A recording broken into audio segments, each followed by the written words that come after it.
Muitos dizem que quando Judas joga as 30 moedas aos pés dos fariseus, que havia recebido pelo preço da sua traição, que ele estava arrependido pelo que Cristo haveria de passar por conta da sua traição.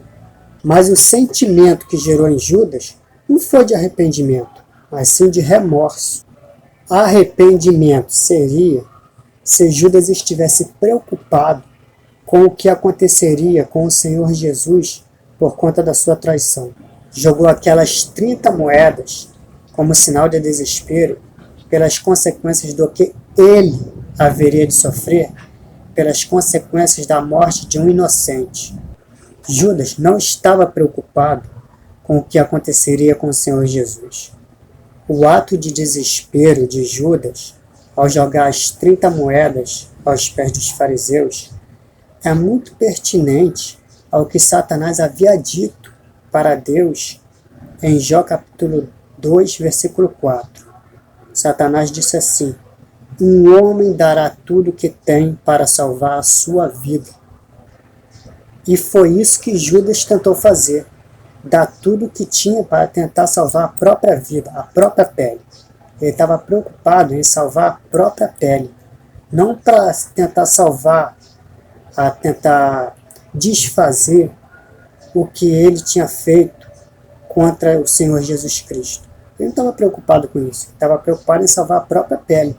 Mas não foi isso que o Senhor Jesus Cristo havia ensinado para ele e para o restante dos apóstolos.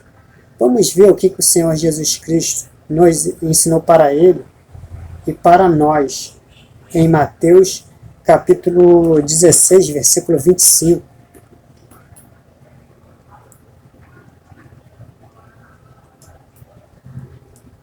Pois quem quiser salvar a sua vida, a perderá, mas quem perder a sua vida por minha causa, a encontrará, ou seja, a salvará. Assim como Judas, Pedro também tinha escutado deste ensino. E assim como Judas, Pedro também tropeçou na fé e negou a Cristo. Vamos ler Lucas, capítulo 22, do 31 ao 34, e Mateus 26, do 69 ao 75. Vamos lá.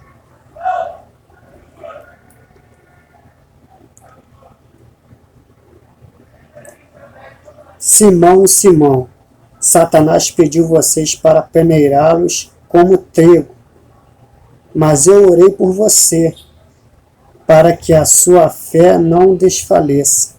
E quando você se converter, fortaleça os seus irmãos. Mas ele respondeu: estou pronto para ir contigo para a prisão e para a morte. Respondeu Jesus: eu lhe digo, Pedro, antes que o galo cante hoje, 3 vezes você negará que me conhece. Agora eu vou ler Mateus 26, do 69 ao 75. Diz assim: Pedro estava sentado no pátio, e uma criada, aproximando-se dele, disse: você também está com Jesus, o Galileu? Mas ele o negou diante de todos, dizendo: não sei do que você está falando. Depois saiu em direção à porta, onde outra criada ouviu e disse aos que estavam ali: este homem estava com Jesus, o Nazareno. E ele, jurando, o negou outra vez: não conheço esse homem, não conheço esse homem. Pouco tempo depois, os que estavam por ali chegaram a Pedro e disseram: certamente você é um deles, o seu modo de falar o denuncia. Aí ele começou a lançar maldições e jurar: não conheço esse homem, não conheço esse homem. imediatamente um galo cantou. Então Pedro se lembrou da palavra que Jesus tinha dito, que foi: antes que o galo cante, você me negará 3 vezes. E saindo dali, chorou amargamente. Mas você deve estar se perguntando: como que nós sabemos que Judas de fato não se arrependeu? Como que nós sabemos que Judas não se arrependeu e que Pedro se arrependeu? Muito simples, porque Pedro, ele teve obras de arrependimento, obras que testificavam o seu arrependimento. Já Judas não. Judas só foi praticante da anti-obra, né? Ele só teve mais obras durante a sua vida com Cristo. Já Pedro não. Pedro, ele, após negar Cristo, ele se arrependeu por quê? Porque ele teve obras que testificavam verdadeiramente o seu arrependimento. E por isso foi salvo. Ele testificou aquilo que ele havia dito para Cristo. Pelas obras ele testificou. Ele não tinha disso? Ele não havia dito: estou pronto para ir contigo para a prisão e para a morte. Ele não estava pronto. Ele não estava pronto ainda. É isso que o Senhor Jesus Cristo estava dizendo quando disse: eu lhe digo, Pedro, que antes que o galo cante hoje, 3 vezes você negará que me conhece. Cristo estava dizendo assim, que ele, no futuro, realmente ele cumpriria isso aqui que ele estava dizendo. Mas o coração dele não estava pronto para concretizar essa promessa dele. Então Deus disse: eu lhe digo, Pedro, que antes que o galo cante hoje, 3 vezes você me negará. Você negará que me conhece. Por quê? Porque ainda precisava do sacrifício de Cristo, Cristo ainda precisava ser ressuscitado, aparecer para eles, para aperfeiçoar a fé de Pedro e do restante dos apóstolos. Entendeu? A fé deles ainda não estava extremamente firmada no Senhor a ponto de dar a sua própria vida. Entendeu? Então, Cristo estava dizendo isso, que ele negaria, porque ele ainda estava na carne. O apóstolo Pedro não iria ser capaz de cumprir aquilo que ele estava prometendo, porque ele ainda estava na carne. Ele não tinha alimentado o seu espírito o quanto tinha alimentado a sua carne durante a vida inteira. Entendeu? Então ele precisava do sacrifício de Cristo, ele precisava vivenciar a ressurreição, Cristo aparecendo para eles, né, para aperfeiçoar o seu espírito, fortalecer o espírito, para mais para frente poder estar apto para se cumprir essa promessa dele. Estou pronto para ir contigo para a prisão e para a morte. Entendeu? Cristo já sabia que o apóstolo Pedro iria cumprir tudo aquilo que ele estava prometendo, mas ele ainda não estava aperfeiçoado na fé. Pedro e o restante dos apóstolos gastaram as suas vidas para propagar o evangelho de Cristo e assim formar a igreja, as 2 casas de Israel, que são uma porção dos judeus e uma porção dos gentios convertidos no evangelho de Cristo. Agora, pera lá. Deus interfere ou não interfere no nosso poder de decisão, no nosso livre-arbítrio? Deus não interfere no nosso livre-arbítrio, no nosso poder de decisão. Ele nos deu a sua palavra para nos dar um direcionamento, né? Para nos dar um direcionamento para que, através do Evangelho de Cristo, possamos alcançar a nossa salvação. Entendeu? Deus nos dá a tua palavra para nos dar um direcionamento, para nos dar um ensino, um entendimento das coisas deste mundo, para não cairmos na mentira, na doutrina mentirosa, desse sistema maligno que vivemos, para que vivamos na porta estreita, não na porta larga como muitos do mundo vivem. Entendeu? Porque só podemos alcançar a salvação através da porta estreita, que é o ensino de Cristo. Agora, uma coisa é fato. Deus sim interfere em alguns momentos na nossa vida. Isso é bíblico. O que aconteceu com o apóstolo Paulo? O que aconteceu com ele? Ele estava indo matar os cristãos. Ele estava vivendo aquela vida errada. Ele, na cabeça dele, ele estava achando que ele estava fazendo aquilo para agradar a Deus, né? Só que ele estava fazendo algo que não era louvável aos olhos de Deus. Então o que Deus faz? O Senhor Jesus Cristo interfere.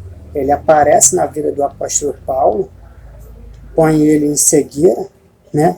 Coloca ele cego, fala com ele. Aquela cegueira visível que ele ficou estava exemplificando a vida dele espiritual. Ele estava vivendo uma vida cegueira espiritual, fazendo obras, achando que eram coisas agradáveis a Deus, mas não eram. Eram más obras, iriam levar ele à condenação. Mas Deus interfere na vida do apóstolo Paulo, sim, para tentar arrebatar ele do fogo. Semelhantemente, aconteceu com Judas. Não foi assim na vida de Judas? Judas já estava vivendo uma vida desagradável aos olhos de Deus. Já estava vivendo uma vida da qual ele seria condenado. O Senhor Jesus aparece na vida de Judas para quê? Para lá no futuro o Judas trair Jesus e ele ser condenado? Foi para isso que o Senhor Jesus Cristo apareceu na vida dele? É isso?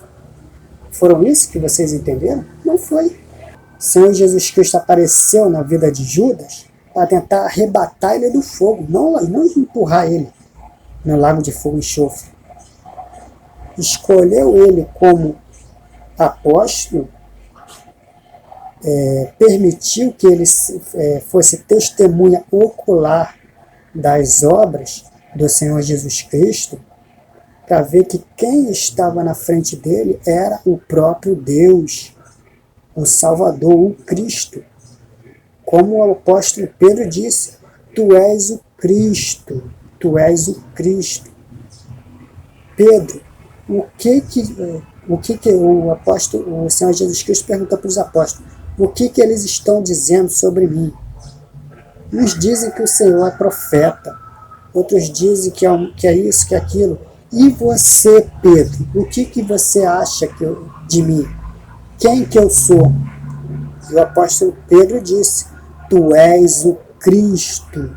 E por que ele disse, tu és o Cristo? Porque o Espírito revelou a ele. Sim, o Espírito revelou. Mas as obras de Cristo também não foram importantes para que Pedro visse que ele era o Cristo, que ele era o Salvador.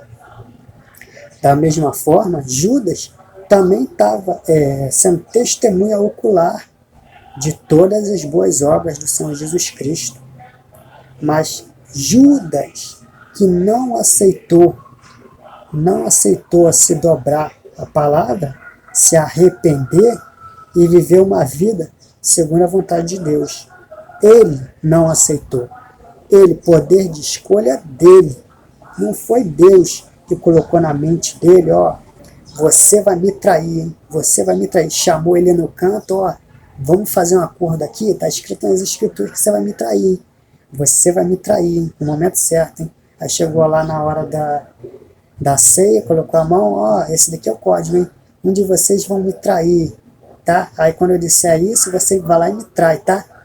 Que mentalidade é essa? Que mentalidade é essa? De acreditar num negócio desse. O Senhor Jesus Cristo fez de tudo para arrebatar Judas do lago de fogo, pois a palavra mesmo testifica que a vontade de Deus é que todos sejam salvos, todos. Mas isso irá se concretizar?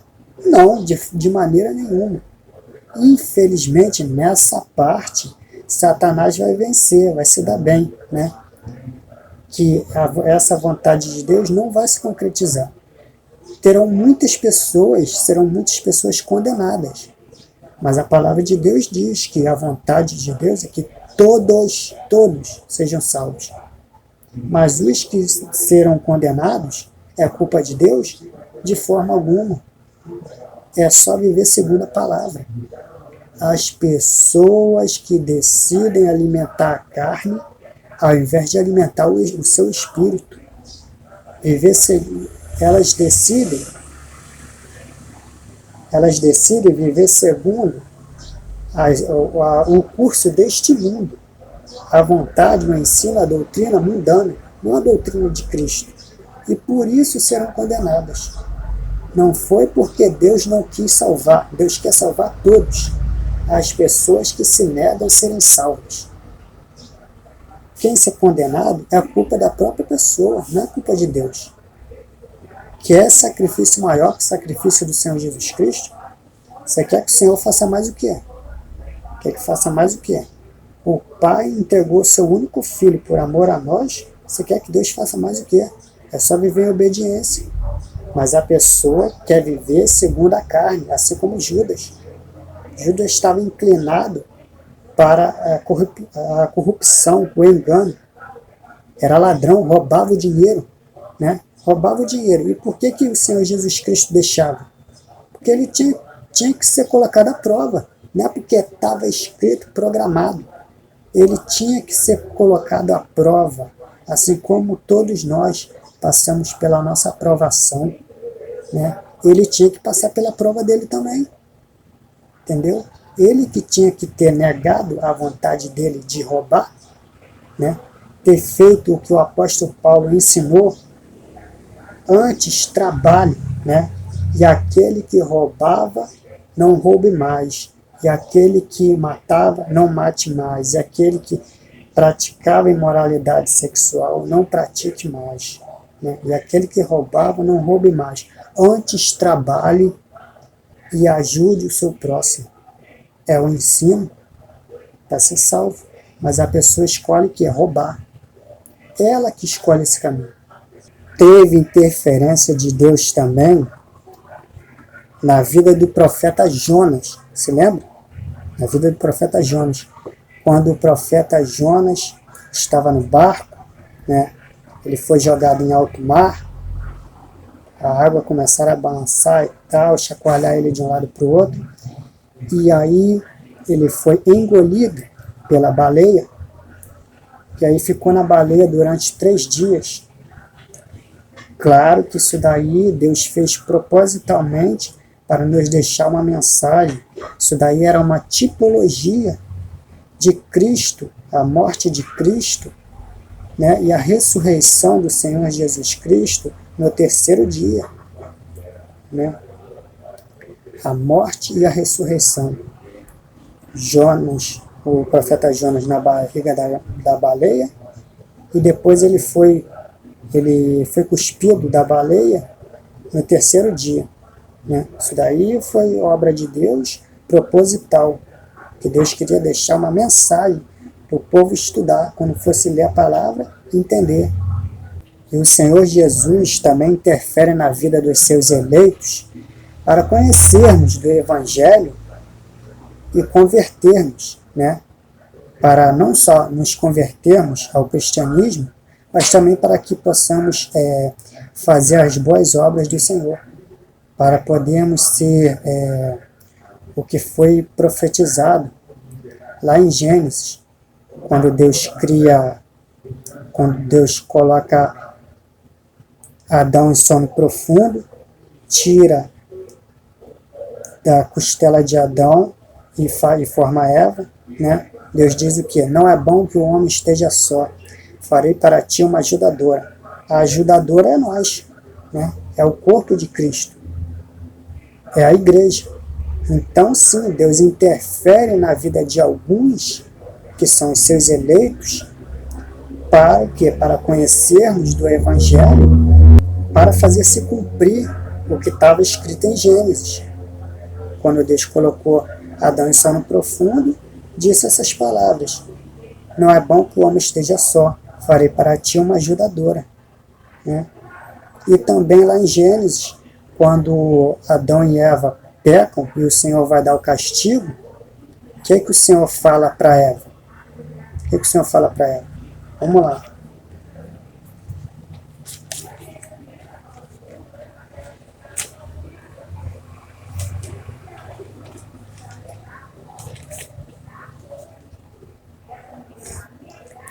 Multiplicarei grandemente o seu sofrimento na gravidez. Desculpa.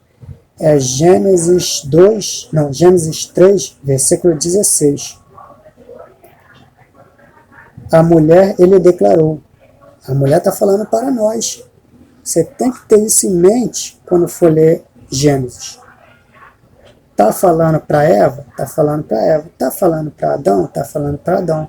Mas respinga em nós, ou seja, é uma mensagem para o futuro, para Cristo. Não está falando para Adão, está falando para Cristo. Quando está falando para Eva, está falando para o corpo, está falando para a igreja, está falando para a noiva do Cordeiro. Então está escrito aqui: a mulher, ele declarou: multiplicarei grandemente o seu sofrimento na gravidez. Com sofrimento você dará à luz filhos. Seu desejo será para o seu marido, e ele a dominará. Principalmente aqui, seu desejo será para o seu marido, e ele a dominará. O nosso desejo, a nossa vontade, tem que ser para Cristo, para o marido, para o esposo da igreja. E ele a dominará, ou seja, Cristo nos dominará.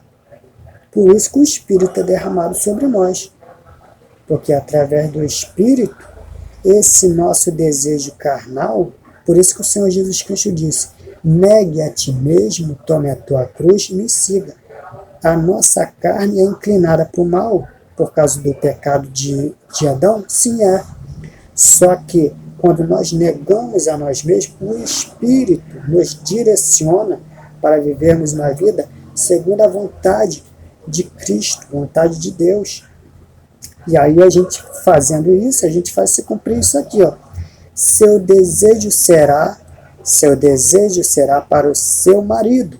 Ou seja, a sua vontade, você vai viver segundo a vontade de Cristo, não segundo a tua vontade. E ele a dominará. O pecado está latejando dentro da gente.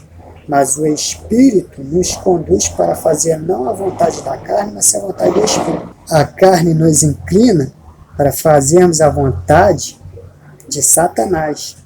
Sim, mas o Espírito está dentro de nós para quê? Para ficar de enfeite? Não. O Espírito está dentro de nós para vivermos segundo a vontade de Deus. Não vivemos mais segundo o curso deste mundo, que é segundo a carne. Quem vive segundo o curso deste mundo é quem está na carne, mas sim segundo a vontade de Deus. Por isso que o Espírito Santo está em nós, para nos darmos um direcionamento para vivermos segundo a vontade de Cristo. O Espírito é como se fosse uma seta que está apontando para nos direcionar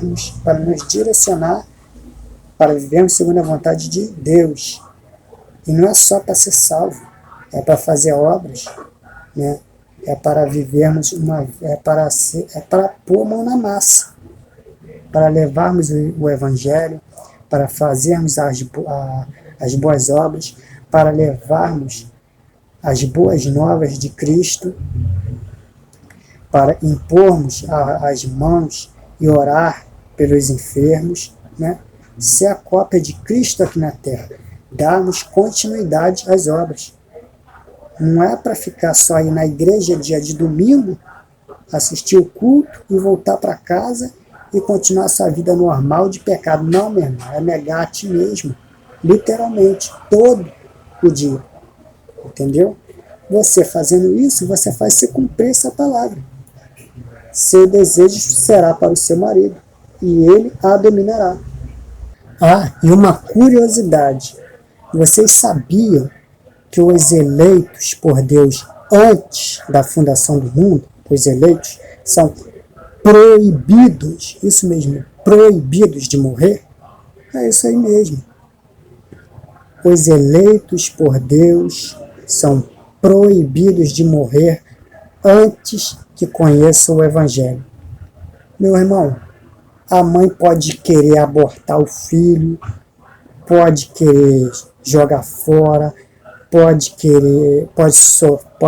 tomar um tombo, sofrer um acidente, pode alguém querer matar a criança. Se for um eleito, é proibido de morrer. O próprio Deus não permite que morra antes que esse conheça do Evangelho. Porque está escrito na palavra. Eu te provo na palavra que o próprio Deus não permite que um eleito morra. Se for um eleito, se não for um eleito, sim, mas se for um eleito, está proibido de morrer antes que conheça o Evangelho. Você não está acreditando, não? Então eu vou ler uns textos aqui para você. Porque o próprio Senhor Jesus Cristo profetizou na palavra que essas coisas têm que acontecer. Que coisas é essa? Que os eleitos são proibidos de morrer antes que conheçam o Evangelho. João 6, versículo 37 diz assim: todo aquele que o Pai me der virá a mim, e quem vier a mim eu jamais rejeitarei. 39, versículo 39 diz assim: e esta é a vontade daquele que me enviou, que eu não perca nenhum dos que me deu, mas o ressuscite no último dia. Está falando de quem? Dos eleitos? Porque a vontade de meu Pai é que todo aquele que olhar para o Filho e nele crer tenha a vida eterna. Eu ressuscitarei no último dia. Aqui é lógico, no versículo 40 está falando de todo aquele que nele crê, né? Eleito e não eleito. Mas no 37, versículo 37 e versículo 39, está falando dos eleitos, tá? Todo aquele que o Pai me der, virá a mim. E quem vier a mim, eu jamais rejeitarei. Todo aquele que o Pai me der, virá a mim. Se a mulher ficar grávida, tem um bebezinho, o bebezinho morre, como que essa palavra vai se concretizar? Como que esse bebê vai crescer, vai conhecer do Evangelho e vai vir até Cristo? Se ela morrer, vai se cumprir essa palavra aqui? Se alguém matar a criança? Ou se a criança morrer no parto? Não, então não pode morrer. A criança não pode morrer. Se for um eleito, não pode. Todo aquele que vier, aquele que o Pai me der, quem que o Pai der? É o eleito. Se o eleito morre antes de conhecer o Evangelho, como que ele vai vir a Cristo? Então, não pode morrer. Vier a mim, e quem vier a mim, eu jamais rejeitarei. E esta é a vontade daquele que me enviou. Esta é a vontade. Qual vontade? Que os eleitos vá até Cristo, que a esposa vá até o Cordeiro. Se a parte do corpo de Cristo morre antes de conhecer o Evangelho, como é que essa palavra se concretiza? Como? Entendeu? E esta é a vontade daquele que me enviou, que eu não perca nenhum dos que ele me deu, mas eu ressuscite no último dia. Mas o que aconteceu com Judas é que Deus, na sua presciência, ele viu de antemão o que Judas iria aprontar com o seu livre-arbítrio. E o que ele ia aprontar? Ele iria trair o Senhor Jesus Cristo. Então Deus viu de antemão o que ele iria aprontar. Então Deus fez o quê? Levantou profetas para anunciar o que ele iria fazer. Não só ele, como toda a história, né? Deus levanta profetas, é o passado anunciando o futuro, né? Os profetas, Deus dá entendimento, Deus dá revelação para os profetas profetizarem o que iria acontecer no futuro, entendeu?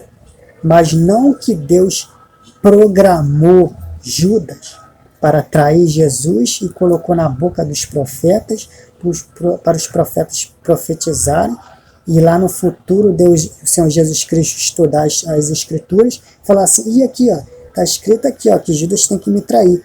Vou criar um plano aqui para Judas me trair, para que essa profecia se cumpra. Não é isso. Não é isso.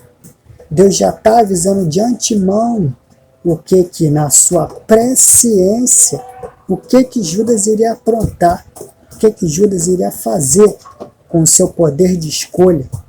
Que poder de escolha é esse? Do bem ou do mal.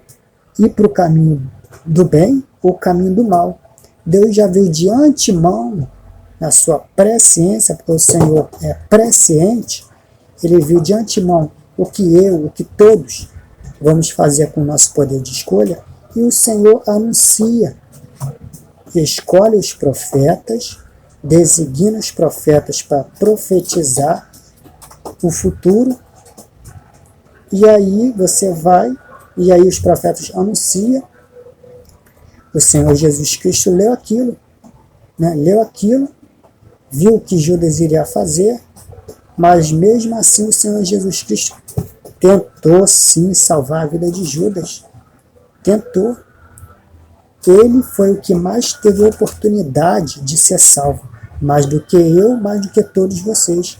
Ele era testemunha ocular das boas obras do Senhor. Ele estava testificando as maravilhas do Senhor.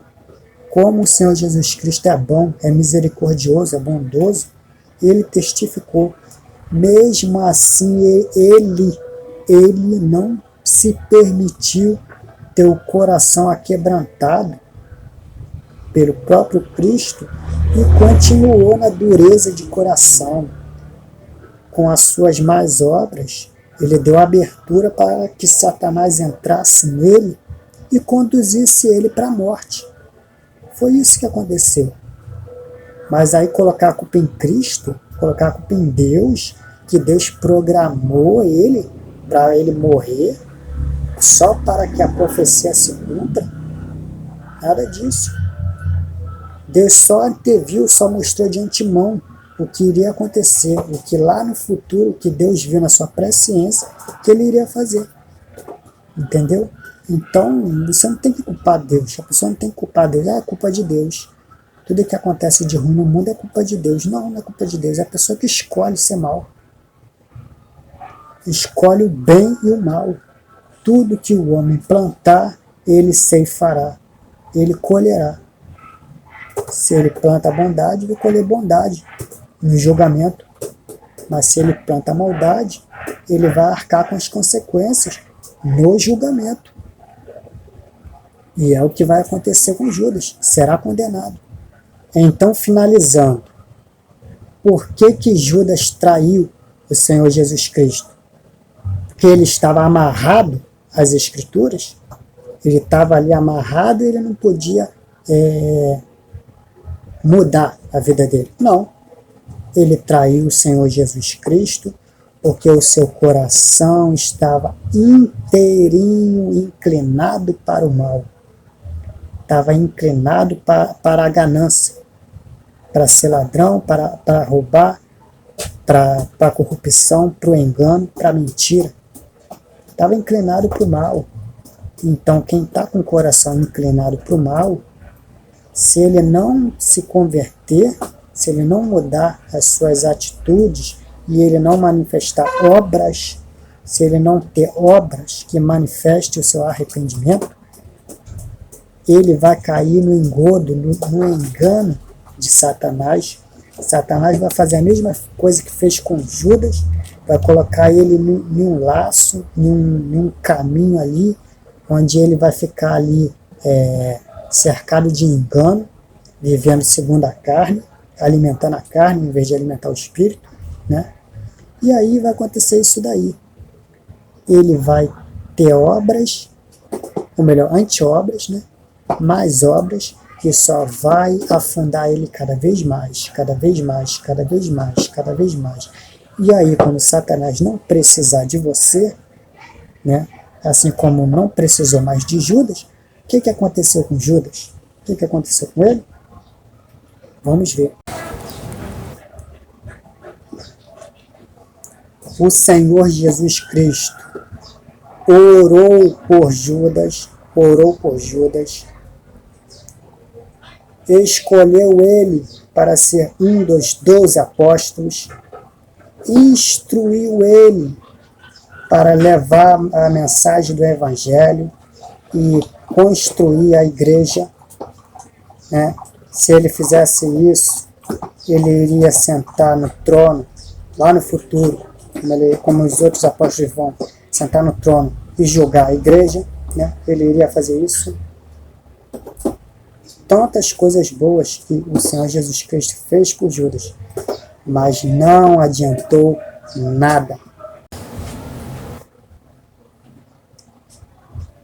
Teve aquele caso também, que ele estava na casa, se eu não me engano, do fariseu, e aí aparece uma mulher pecadora, pega um vaso de perfume e quebra e passa. Não sei se era, não me lembro direito, se era nos pés ou na cabeça do Senhor Jesus Cristo.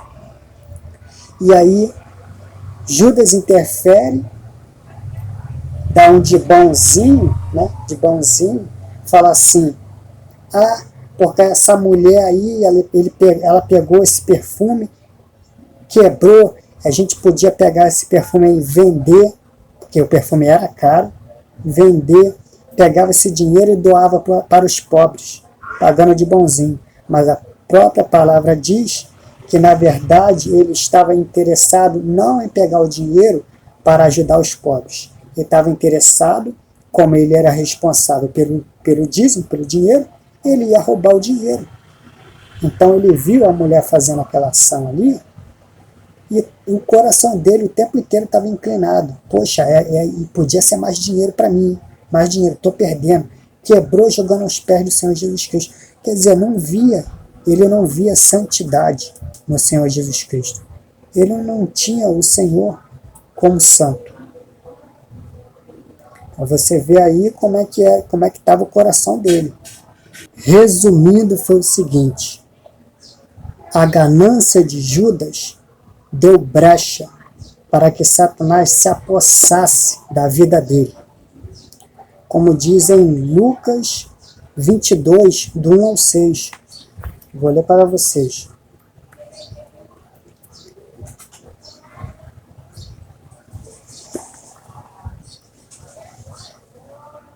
Estava se aproximando a festa dos pães sem fermento, chamado Páscoa.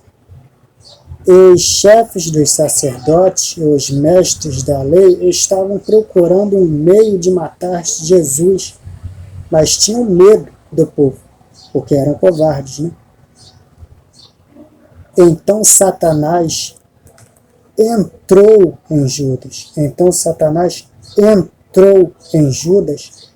chamado Iscariote, um dos 12. Judas dirigiu-se aos chefes dos sacerdotes e aos oficiais da guarda do templo e tratou com eles como lhes poderia entregar Jesus. A proposta muito os alegrou. Lógico, né? E lhe prometeram dinheiro. Ó. Você vê que sempre tem dinheiro envolvido. Na vida de Judas, por que ele se deu mal? Por que ele se deu mal? A vida dele sempre foi inclinada por dinheiro. Sempre teve dinheiro envolvido. Né? A ganância sempre estava presente na vida de Judas. Por isso que ele se deu mal. Judas dirigiu-se aos chefes dos sacerdotes e aos oficiais da guarda do templo e tratou com eles como lhes poderia entregar Jesus. A proposta muito os alegrou e lhe prometeram dinheiro. Ele consentiu e ficou esperando uma oportunidade para lhes entregar Jesus quando a multidão não estivesse presente. Ó, ele consentiu e ficou esperando uma oportunidade, ou seja, foi tudo planejado, né? Ele planejou a maldade de antemão, não foi nada assim de relance, né? Ele ficou matutando uma forma de entregar, ou seja, ele não aceitou o Senhor Jesus Cristo como Deus dele, como Salvador da vida dele, entendeu? Ele não tinha o quê? Temor. A palavra de Deus não diz? O temor é o princípio da sabedoria. Ele não tinha temor nenhum de Deus. Não tinha. Então ele estava arrependido, ele estava preocupado com o que iria acontecer com o Senhor Jesus Cristo, quando ele jogou as moedas? Claro que não. Ele fez tudo premeditado. Ele premeditou direitinho, passo a passo, do que ele iria fazer para atrair. E assim, ó, ele estava preocupado com o dinheiro, como ele iria receber o dinheiro. Ele consentiu e ficou esperando uma oportunidade para lhes entregar Jesus quando a multidão não estivesse presente. Lucas 22, do 17 ao 23. Recebendo um cálice, ele deu graças e disse: tomem isto e partilhem uns com os outros, pois eu lhes digo que não beberei outra vez do fruto da videira até que venha o reino de Deus.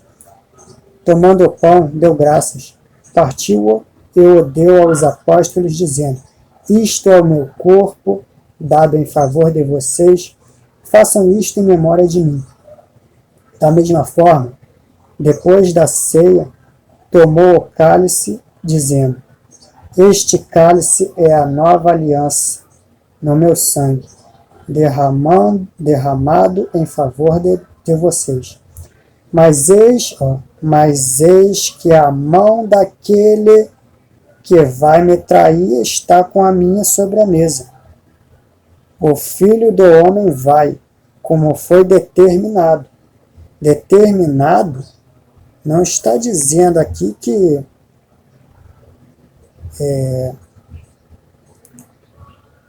Cristo seria traído porque Deus colocou no coração de Judas, mas sim porque está determinado, porque o Senhor Jesus Cristo viu na sua presciência que nessa hora aqui, viu no futuro que nessa hora aqui, Judas iria condená-lo. Então Deus Deus deu entendimento aos profetas, revelou aos profetas, os profetas profetizaram e escreveram. O Senhor Jesus Cristo leu a carta dos profetas, porque o Senhor Jesus Cristo estudava a palavra, mesmo sendo Deus, ele estudava.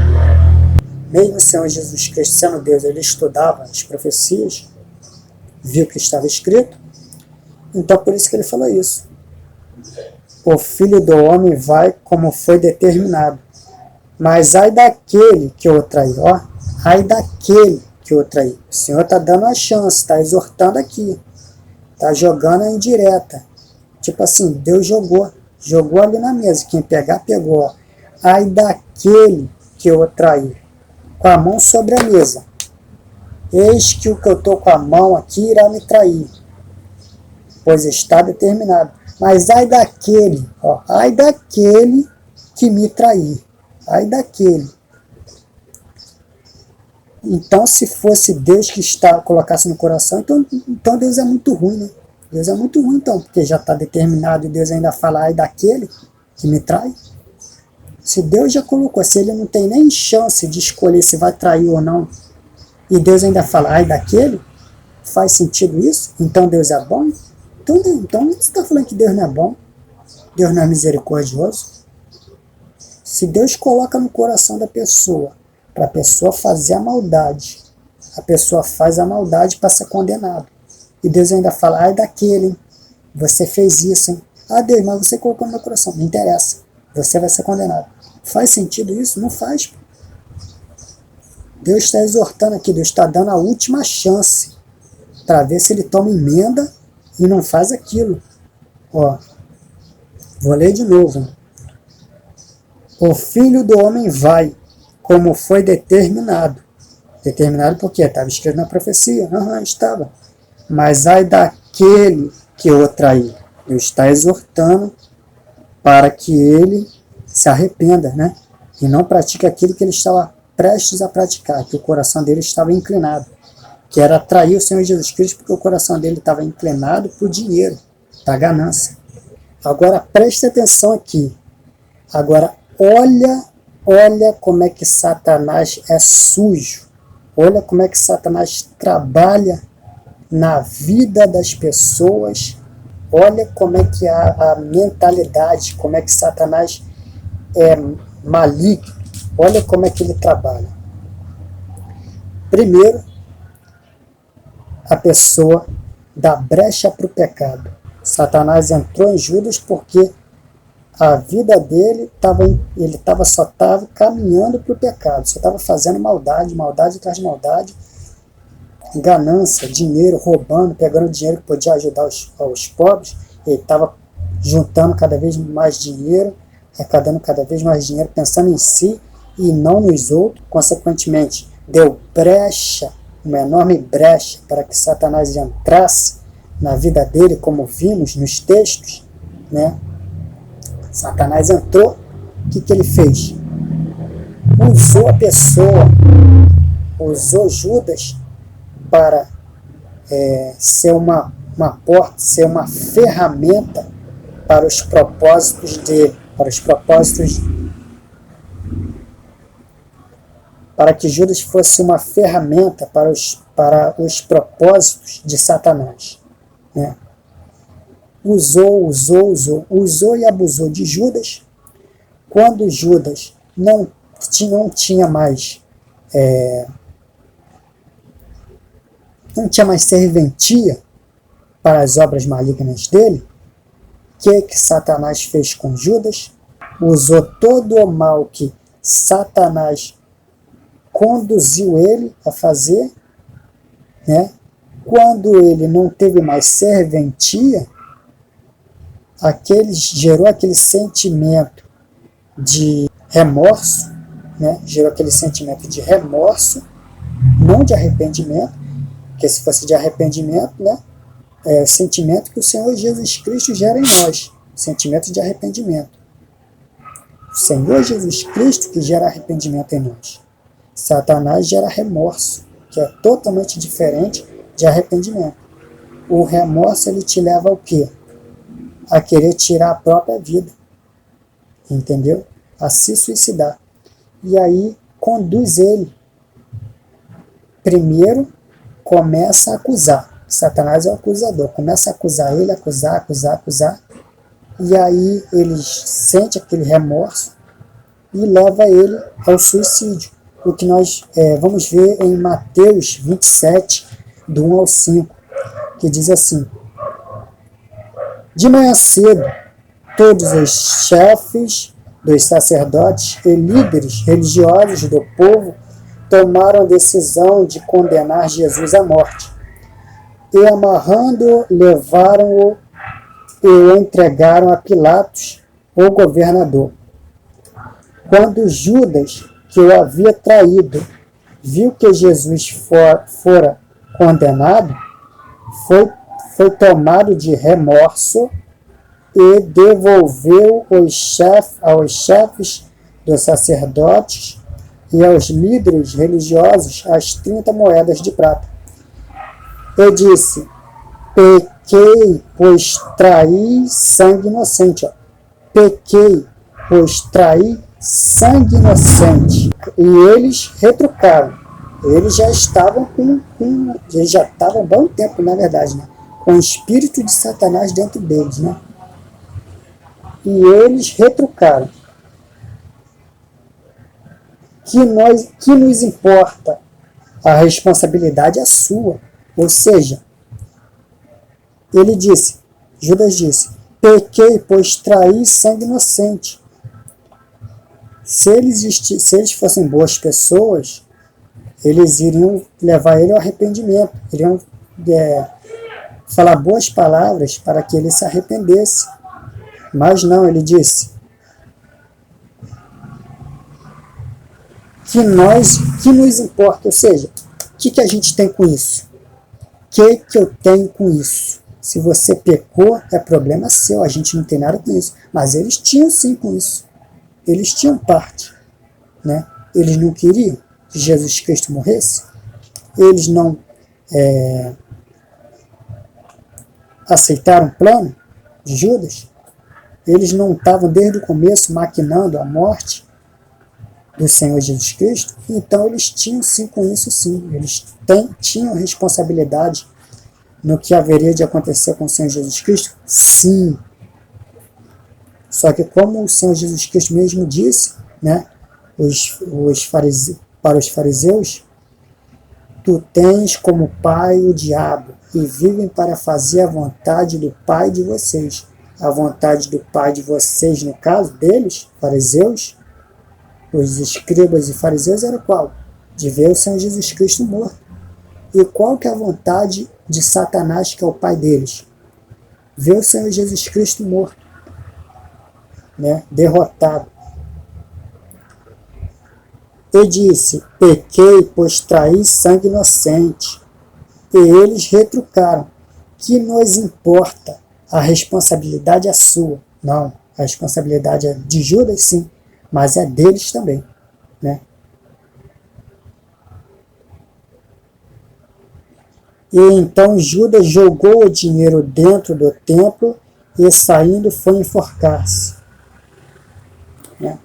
Jogou mesmo, como desespero, ficou desesperado, jogou as moedas ali, não porque estava arrependido, mas tentar salvar a própria pele. Né? Ferrou, meu irmão, eu fiz besteira, e agora? Saí de inocente, todo mundo vai se revoltar, vai querer me agredir, vai querer me matar, vão me condenar também. Passou um monte de doideira na cabeça dele. Então ele foi lá num ato de desespero, Satanás falou na cabeça dele, com certeza, né? E aí ele foi lá se enforcar. Entendeu? Então vamos terminar aqui os estudos por hoje. Espero que tenham gostado e em breve postarei outros vídeos. Fiquem todos com o Senhor Jesus Cristo. E é isso.